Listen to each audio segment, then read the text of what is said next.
levantamento divulgado nessa semana mostrou que a violência contra o jovem negro, de ambos os sexos, se agravou nos últimos anos. Se nós fizermos uma radiografia do Brasil de um modo mais geral, é evidente que o brasileiro está numa vulnerabilidade absoluta, né? Saúde, educação, enfim, em todas as áreas nós não vemos outra coisa senão a vulnerabilidade de forma concreta, efetiva. É evidente que depois você, através dessas pesquisas, elas são fatiadas, né? Ou seja, então você tem que fazer um fatiamento justamente para identificar qual é a situação de uma determinada faixa etária. E nessa situação, nesse relatório feito por um organismo governamental e também pela Unesco, se chega a uma radiografia bastante preocupante para o futuro, né? Ou seja, não só o último relatório que foi apresentado foi em 2015. Foi o primeiro, na verdade. Foi o primeiro, né? Esse é o segundo relatório, né? E às vezes os relatórios, tem muitas pessoas que não gostam da divulgação desse tipo de relatório, porque pode dar uma conotação não muito favorável sob o ponto de vista até estratégico, mas é evidente que esses relatórios, eles dão um diagnóstico para saber o que fazer e como fazer e quais são as políticas públicas que deverão ser adotadas. Uma pessoa negra, uma pessoa parda, ela tem 12 vezes mais chance de morrer por vítima de homicídio do que um branco. Então isso acende uma luz aí. E eu diria que não é uma luz amarela, não. Aí nós estamos numa luz vermelha. Bem vermelha. Porque o Brasil, você sabe que foi um dos últimos países do mundo a declarar a abolição da escravatura. E mesmo assim nós percebemos que a escravatura social, ela permanece, porque isso é uma escravatura social, né? Regina, as pessoas não gostam do enfrentamento desse tipo de relatório. Elas não gostam.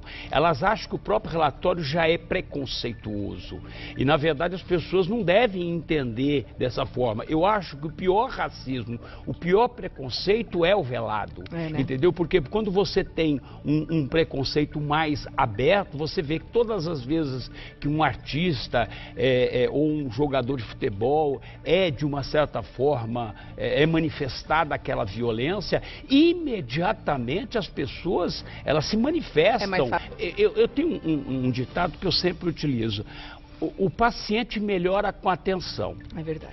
Quando você não dá atenção, você elimina aquela pessoa de todas as formas, socialmente, né? Tanto é verdade que o bom médico, quando você vai ao médico, a primeira coisa que o médico tem que ter é dar atenção para o paciente, porque ali ele já começa a sair daquele diagnóstico ruim a partir do momento da atenção que ele dá. Então, isso acontece na sociedade. Se nós não dermos a atenção devida, né, é evidente. E o primeiro ente que tem que ser dado, que tem que olhar para essas pessoas, é o governo, é o Estado. Quando muitas pessoas falam, mas você responsabiliza sempre o governo. Sim, porque o governo é o detentor de tudo, o detentor daquilo que ele pode fazer e daquilo que ele não faz. E na maioria das vezes ele não faz. Se você pegar em 1888, quando nós tivemos a abolição dos escravos, 50% da sociedade brasileira já era negra, naquela ocasião. Então, como é que você pode, na verdade, excluir uma raça, né? E o artigo 5º da Constituição, ele é claro, somos todos iguais perante a lei, independentemente de raça, independente de credo, independentemente de qualquer coisa. Para finalizar, esse relatório nos traz para essa reflexão. Reflexão no sentido de ver o que é que nós estamos fazendo.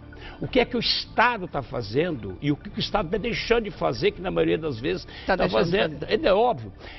Aqui só para fechar, a questão da vulnerabilidade. A partir do momento em que uma pessoa, volta a essa questão do paciente precisa da atenção. A partir do momento que você verifica que uma pessoa que tem câncer, A primeira consulta leva 6 meses para poder fazer e depois leva mais 6 meses para fazer a radioterapia, ou seja, quase 1 ano para poder iniciar o tratamento. Tá condenando ela à Isso morte. significa que a pessoa está condenada à morte. Isso acontece com os nossos jovens.